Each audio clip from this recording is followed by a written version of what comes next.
విభజన చట్టం ప్రకారం కేంద్రం తెలంగాణకు కూడా నిధులు ఇవ్వాలన్నారు చెన్నూరు ఎమ్మెల్యే వివేక్ వెంకటస్వామి.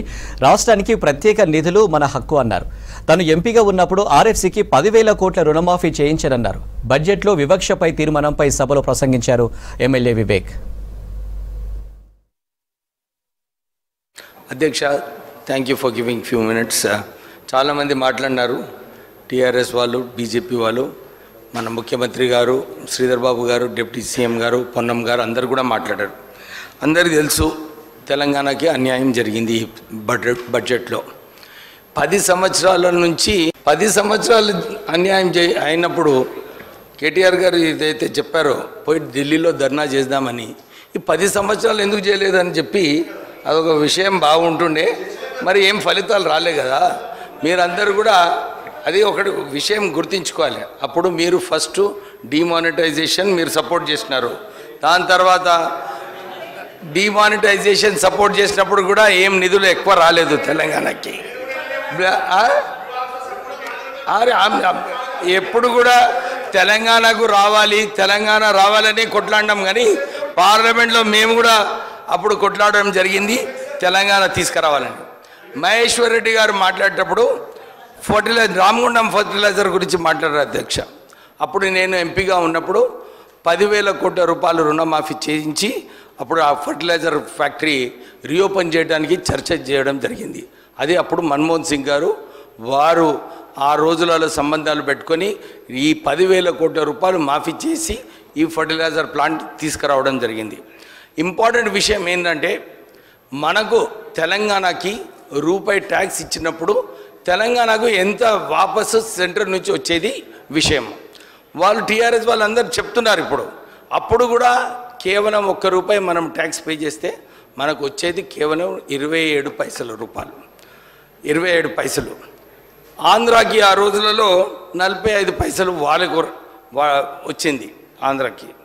కానీ యూపీకి బీజేపీ రాష్ట్రాలు ఏదైతే ఉన్నాయో ₹1.72 వాళ్ళకు కేంద్రం నుంచి నిధులు మళ్ళీ వారికి ఇవ్వడం జరిగింది. ఇంతే ఈరోజు మా మంత్రివర్యులు శ్రీధర్ బాబు గారు ఇదే ప్రస్తావన పెట్టినారు.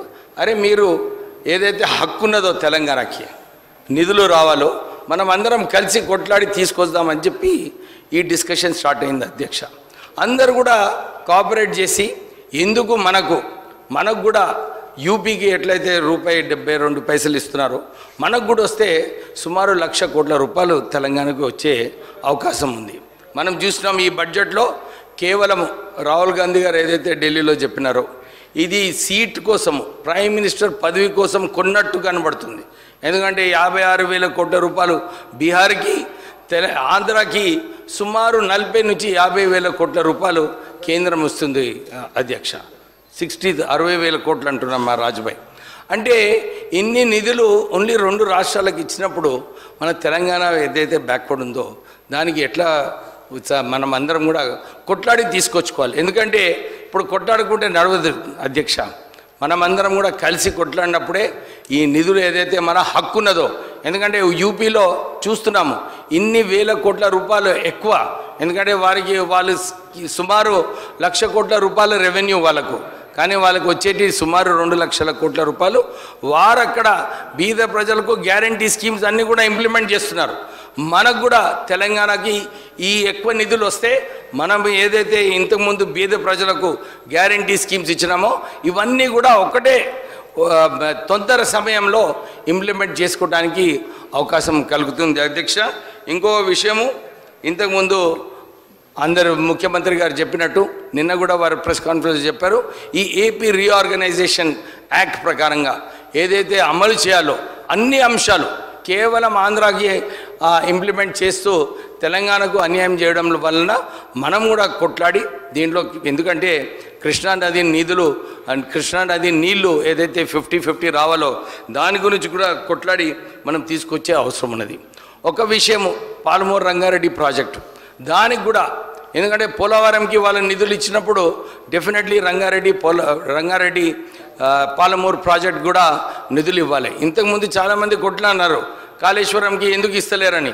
ఆ రోజులలో బీజేపీలో ఒక ఆలోచన ఉండే, అరే దీంట్లో చాలా కమిషన్లు పోయినాయి ఎందుకు ఇవ్వాలని చెప్పి అప్పుడు ఉండే ఆలోచన.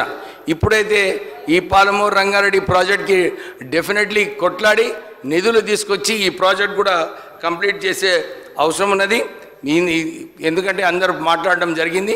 తొందరగా ఈ రెజల్యూషన్ పాస్ చేసి మనం కేంద్రం నుంచి కొట్లాడి ఎక్కువ నిధులు, ఎందుకంటే మన హక్కు ఉన్నది రూపాయి పైసలు, ఎందుకంటే చిన్న రాష్ట్రం అయినప్పటికీ కూడా సుమారు 1,00,000 కోట్ల రూపాయలు మనం కేంద్రానికి మనము ట్యాక్స్ పే చేస్తున్నాము.